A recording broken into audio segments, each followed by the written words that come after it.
Right గా breaking news చూస్తున్నాం. America అధ్యక్షుడు డొనాల్డ్ ట్రంప్ కు నోట్లు గులకరాయి పడ్డట్లయిందన్నారు. భారత్ పాకిస్తాన్ మధ్య కాల్పుల విరమణ ఒప్పందంలో అమెరికా పాత్ర లేదని విదేశాంగ కార్యదర్శి విక్రమ్ మిస్రీ స్పష్టం చేశారు. ఈ నిర్ణయం పూర్తిగా ద్వైపాక్షికమని ట్రంప్ వ్యాఖ్యల్లో నిజం లేదని ఆయన పార్లమెంటరీ కమిటీకి తెలిపారు. ఈ నిర్ణయం పూర్తిగా ద్వైపాక్షికమని, ఇరు దేశాల మధ్య జరిగిన చర్చల ఫలితమే కాల్పుల విరమణ ఒప్పందమని తేల్చి చెప్పారు. విదేశీ వ్యవహారాల పార్లమెంటు స్థాయి సంఘం సమావేశంలో ఆయన వివరించారు.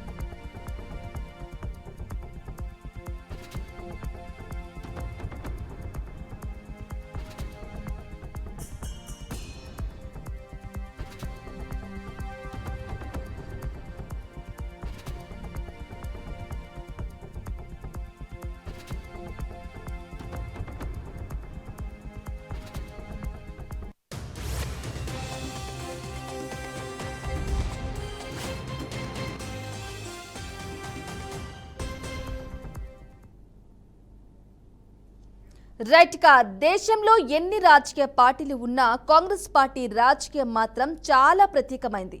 ఈ పార్టీలో ఉన్నంత ప్రజాస్వామ్యం, స్వేచ్ఛ, వాక్ స్వాతంత్రం మరే పార్టీలో ఉండదనేది జగమెరిగిన సత్యం.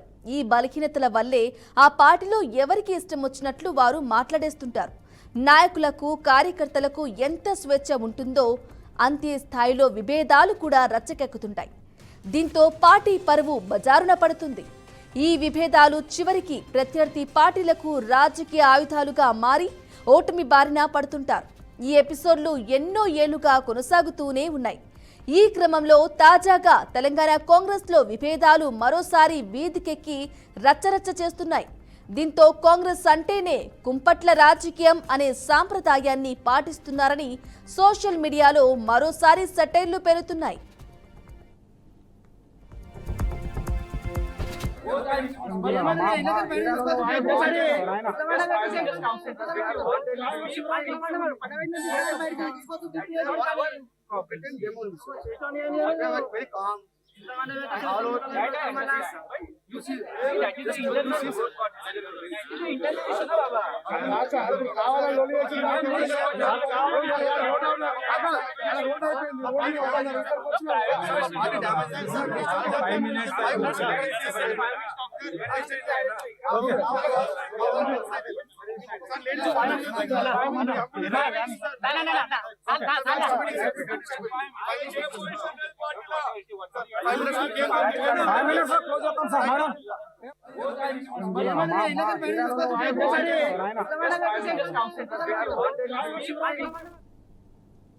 రైట్ గా విషయానికి వస్తే తాజాగా హస్తం పార్టీలో భాగమైన ఐఎన్టీయూసీ సంఘాల నాయకుల మధ్య చెలరేగిన వివాదం ఒకరిపై ఒకరు దాడులు, ఒకరిపై ఒకరు పిడిగుద్దులు కురిపించుకునే వరకు వెళ్లింది.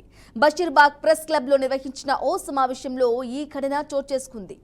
ఐఎన్టీయూసీ సంజీవ్ రెడ్డి వర్గం, ఐఎన్టీయూసీఆర్ అంబటి కృష్ణమూర్తి వర్గాల మధ్య గొడవ మొదలైంది. అంబటి కృష్ణమూర్తి ప్రెస్ మీట్ ను సంజీవారెడ్డి అనుచరుడు చంద్రశేఖర్ అడ్డుకోవడంతో గొడవ మొదలైంది. దీంతో ఒకరిపై ఒకరు దాడి చేసుకున్నారు. సమాచారం అందుకున్న అబిడ్స్ పోలీసులు జోక్యం చేసుకుని సంజీవారెడ్డి వర్గీయులను అదుపులోకి తీసుకున్నారు. వరంగల్ జిల్లా జనగామలోని కాంగ్రెస్ పార్టీలో మరోసారి వర్గ పోరు భగ్గుమంది. కాంగ్రెస్ రాష్ట్ర నాయకులు Kiran Kumar Goud CM relief fund చెక్కుల పంపిణీ కార్యక్రమం ఏర్పాటు చేశారు. లబ్ధిదారుల చెక్కులను పంపిణీ చేస్తూ ఉండగా డీసీసీ అధ్యక్షులు కొమ్మూరి ప్రతాప్ రెడ్డి వర్గం అడ్డుకున్నారు. దీంతో ఇరు వర్గాల మధ్య తోపులాట జరిగింది. విషయం తెలుసుకున్న పోలీసులు సంఘటనా స్థలానికి చేరుకుని ఆందోళనకారులను చెదరగొట్టారు.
ఇక ఇదిలా ఉంటే వరంగల్ జిల్లా జనగామలోని కాంగ్రెస్ పార్టీలోనూ మరోసారి వర్గ పోరు భగ్గుమంది.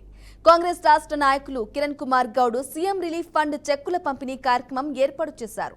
లబ్ధిదారులకు చెక్కులను పంపిణీ చేస్తూ ఉండగా డీసీసీ అధ్యక్షులు కొమ్మూరి ప్రతాప్ రెడ్డి వర్గం అడ్డుకున్నారు. దీంతో ఇరు వర్గాల మధ్య తోపులాట జరిగింది. విషయం తెలుసుకున్న పోలీసులు సంఘటనా స్థలానికి చేరుకుని ఆందోళనకారులను చెదరగొట్టారు.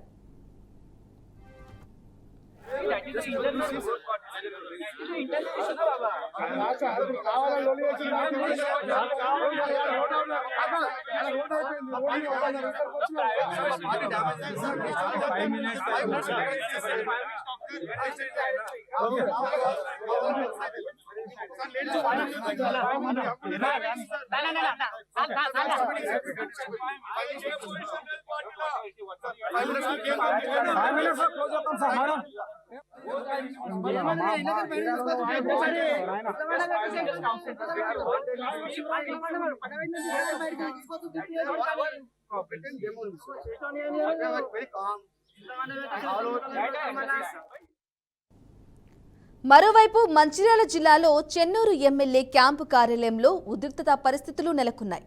కాంగ్రెస్ సంస్థాగత ఎన్నికల సమావేశంలో వార్డు కౌన్సిలర్ పోగుల సతీష్ పై కాంగ్రెస్ నేత టీపీసీసీ మెంబర్ పల్లె రఘునాథ్ రెడ్డి చేయి చేసుకోవడం వివాదాస్పదంగా మారింది. ప్రజా సమస్యలను అడిగిన వారిపై చేయి చేసుకోవడం ఏంటని స్థానిక కాంగ్రెస్ నేతలు రఘునాథ్ రెడ్డిని ప్రశ్నిస్తూ మండిపడుతున్నారు. కాంగ్రెస్ నేతల మధ్య క్షేత్రస్థాయిలో ఇలా విభేదాలు చూస్తుంటే పార్టీలో ప్రజాస్వామ్యం ఎంత ప్రజ్వరిల్లుతోందో అర్థం చేసుకోవచ్చు.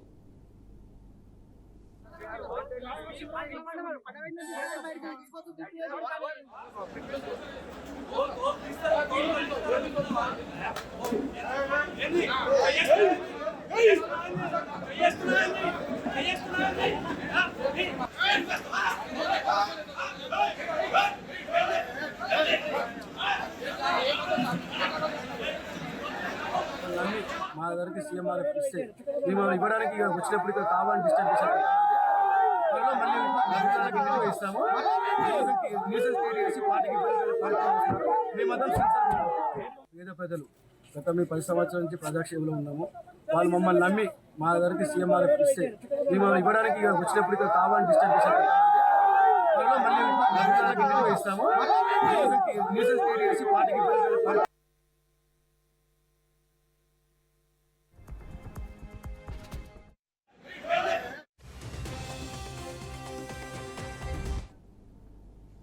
అయితే 10 ఏళ్ల తర్వాత తెలంగాణలో అధికారంలోకి వచ్చిన కాంగ్రెస్ పార్టీ ప్రజాభిమానం సంపాదించుకోవటం మరచిపోయి వారిలో వారే కొట్టుకోవడం చూస్తుంటే పార్టీ నేతలు ఎంత సమన్వయంతో పనిచేస్తున్నారో తెలుస్తుందంటున్నారు రాజకీయ విశ్లేషకులు. పార్టీలో ఎంత స్వతంత్రం ఉంటే మాత్రం మరీ ఇలా వీధికెక్కి రచ్చ చేసుకోవడం ఎంత మాత్రం సమంజసం కాదంటున్నారు. పార్టీ నేతలు, నాయకులు, కార్యకర్తలు ఎంత సమన్వయంతో ముందుకెళితే పార్టీ అంత ఎక్కువ కాలం ప్రజల్లో మనుగడ సాగిస్తుందని, మంచి పేరు ఉంటుందని హితవు పలుకుతున్నారు.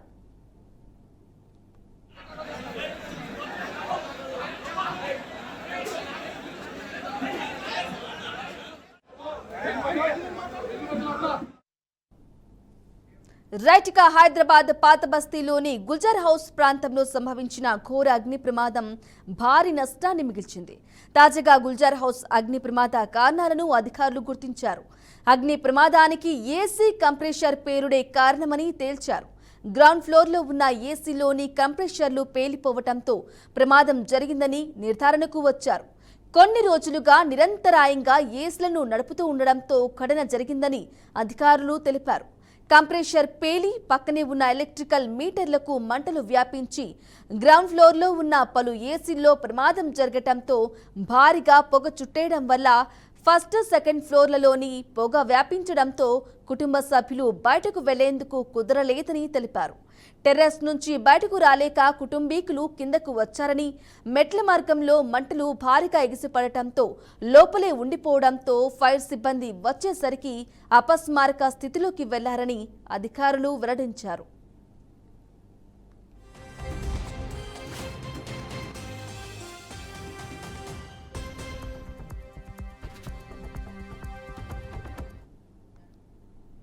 రైట్గా వైద్యుల నిర్లక్ష్యం వల్లే తన కూతురు చనిపోయిందంటూ ఓ తండ్రి ఎస్పీ సమస్యల పరిష్కార వేదికలో మొరపెట్టుకున్నాడు. గుంటూరులోని లలిత సూపర్ స్పెషాలిటీ హాస్పిటల్లో ఈ దారుణం జరిగిందని వాపోయాడు. ఫిట్స్ రావడంతో 10th క్లాస్ పూర్తి చేసిన తన బిడ్డను ఆసుపత్రిలో చేర్చామని తెలిపారు. అయితే పాప కండిషన్ సీరియస్గా ఉందని డాక్టర్ విజయ తమకు చెప్పారని అన్నారు. వ్యాధి ఒకటైతే మరో చికిత్స చేశారని కన్నీరు మున్నీరుగా విలపించారు. డిశ్చార్జ్ చేయమని ఎంత బతిమాలినా వైద్యులు చేయలేదని తండ్రి కళ్యాణ్ అన్నాడు. తన పాప మృతిపై విచారణ జరిపి న్యాయం జరిపించాలని ఆ తండ్రి వేడుకోవడం అందరినీ కంటతడి పెట్టించింది.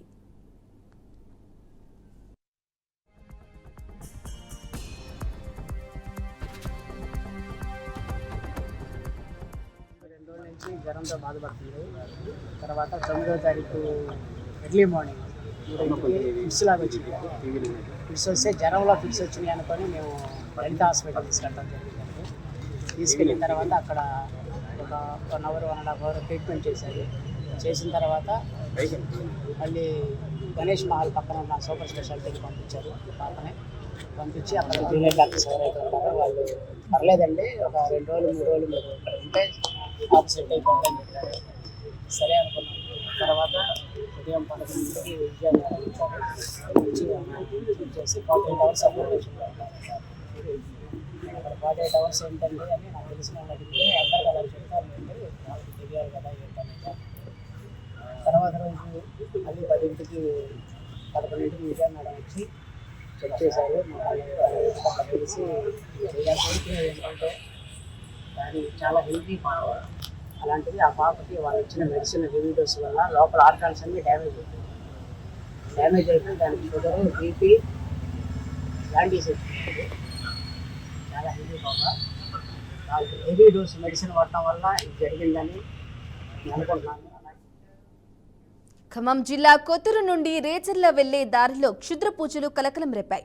3 రోడ్లు కలిసే కూడలి వద్ద పసుపు, కుంకుమ, కొబ్బరికాయ, నిమ్మకాయలు ఉన్నాయని సమాచారం. దీంతో అటుగా వెళ్తున్న ప్రజలు వాటిని చూసి భయభ్రాంతులకు గురవుతున్నారు. క్షుద్ర పూజలు జరిగినట్లు ఆ ప్రాంత వాసులు అనుమానం వ్యక్తం చేశారు. ఈ పూజలు చేస్తున్న వారిని పోలీసులు గుర్తించి అదుపులోకి తీసుకోవాలని గ్రామస్తులు కోరుతున్నారు.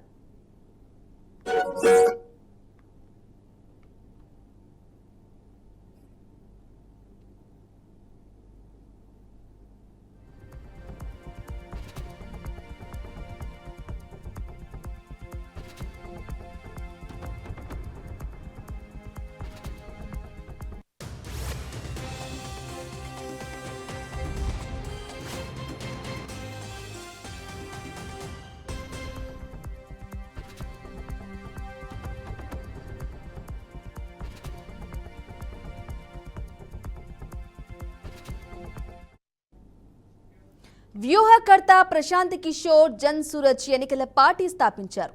అయితే ఆ పార్టీకి చెందిన జాతీయ అధ్యక్షుడి పేరును ఇవాళ ప్రకటించారు. బీజేపీ మాజీ ఎంపీ ఉదయ్ సింగ్ ను జన్ సూరజ్ పార్టీ జాతీయ అధ్యక్షుడిగా ప్రకటించారు.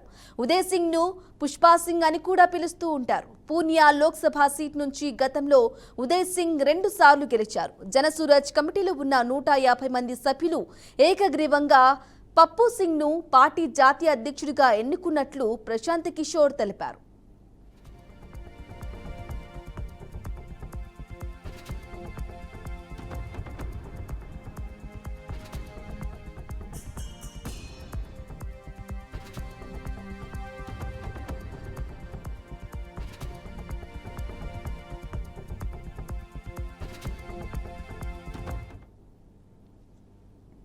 కాంగ్రెస్ పార్టీ సీనియర్ నేత తిరువనంతపురం ఎంపీ శశి థరూర్ గత కొన్నేళ్లుగా ఆ పార్టీతో అంటిముట్టనట్లుగా వ్యవహరిస్తున్నారు.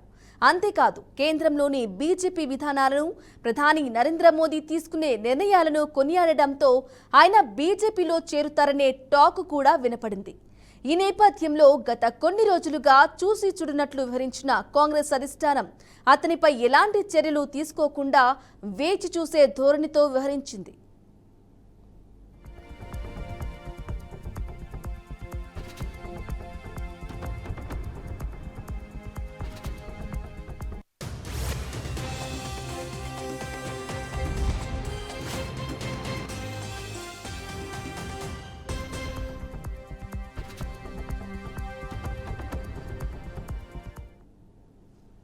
ఇదిలా ఉంటే తాజాగా ఎంపీ శశి థరూర్ వ్యవహారం ప్రస్తుతం ఆ పార్టీలో తీవ్ర చర్చనీయాంశంగా మారింది. కొంతకాలంగా సొంత పార్టీ విధానాలపై బహిరంగంగానే అసంతృప్తి వ్యక్తం చేస్తున్న ఆయన తాజాగా కేంద్ర ప్రభుత్వం అప్పగించిన కీలక బాధ్యతను స్వీకరించడం హస్తం పార్టీ వర్గాల్లో కలకలం రేపుతోంది. ఉగ్రవాదాన్ని ప్రోత్సహిస్తూ భారత్పై విషం చిమ్ముతున్న పాకిస్తాన్ను అంతర్జాతీయ వేదికలపైన ఎండకట్టేందుకు కేంద్రం ఏర్పాటు చేసిన 7 దౌత్య బృందాల్లో ఒకదానికి థరూర్కు నాయకత్వ బాధ్యతలు అప్పగించారు. కాంగ్రెస్ అధిష్టానంతో థరూర్కు విభేదాలున్నాయన్న వార్తల నేపథ్యంలో ఈ పరిణామం ప్రాధాన్యం సంతరించుకుంది.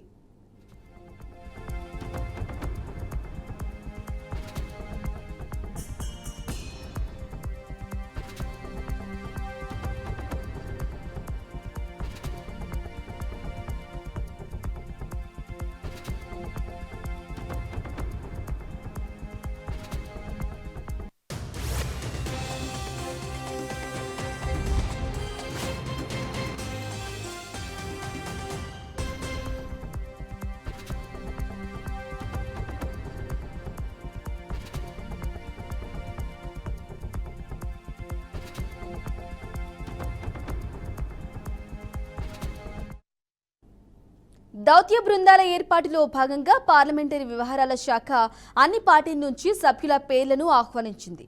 అయితే శశి థరూర్ పేరును కాంగ్రెస్ పార్టీ ప్రతిపాదించకపోయినప్పటికీ కేంద్ర ప్రభుత్వం ఆయన్ను నేరుగా ఎంపిక చేయడంపై కాంగ్రెస్ వర్గాలు తీవ్ర అభ్యంతరం వ్యక్తం చేస్తున్నాయి. తమను సంప్రదించకుండా పార్టీ సిఫార్సు లేకుండా థరూర్ను ఎంపిక చేయడం వెనుక రాజకీయ వ్యూహం ఉందన్నది ఆ పార్టీ నేతల అనుమానం. థరూర్ కూడా కేంద్రం అప్పగించిన బాధ్యతను వెంటనే అంగీకరించడం, కనీసం పార్టీ ప్రస్తావన తీసుకురాకపోవడం కాంగ్రెస్కు రుచించడం లేదని సమాచారం.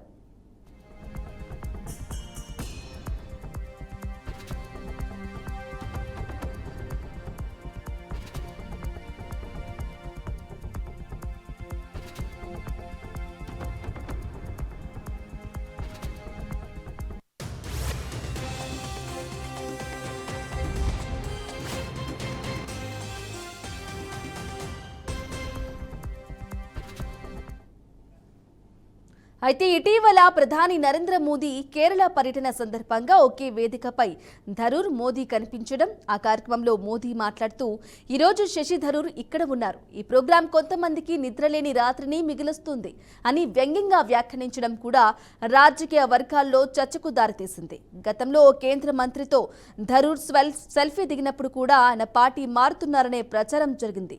భారత విదేశాంగ విధానాన్ని థరూర్ ప్రశంసిస్తూ చేసిన వ్యాఖ్యలు కూడా ఈ ఊహాగానాలకు బలం చేకూర్చాయి.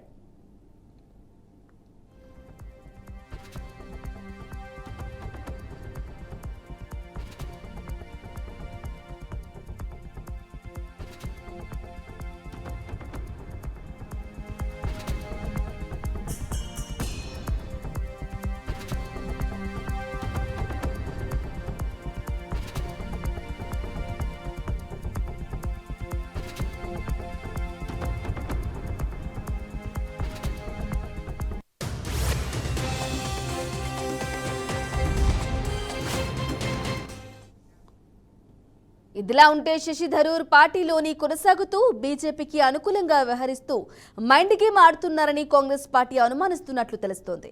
2026లో కేరళ అసెంబ్లీ ఎన్నికలు జరగనున్నాయి. ఈ నేపథ్యంలో తిరువనంతపురం ఎంపీ అయిన థరూర్ వ్యవహార శైలి పార్టీకి నష్టం కలిగించక ముందే ఆయనపై ఏదో ఒక నిర్ణయం తీసుకోవాలని కాంగ్రెస్ అధిష్టానం భావిస్తున్నట్లు సమాచారం. అయితే ఆయనపై వేటు వేయాలా లేక వేచి చూసే ధోరణి అవలంబించాలా అనే విషయంలో పార్టీలో తర్జన భర్జనలు జరుగుతున్నాయి. పాల్కామ్ దాడి, ఆపరేషన్ సింధూర్ వంటి జాతీయ ప్రాధాన్యం కలిగిన అంశాల్లో కేంద్రానికి కాంగ్రెస్ మద్దతు పలికింది. ఇలాంటి సమయంలో థరూర్ విదేశీ వ్యవహారాలకు సంబంధించిన ప్రభుత్వ కార్యక్రమానికి వెళ్తూ ఉన్న తరుణంలో ఆయనపై చర్యలు తీసుకుంటే అది బీజేపీకి అనవసరంగా ఆయుధం అందించినట్లు అవుతుందని పలువురు సీనియర్ నేతలు అభిప్రాయపడుతున్నారు.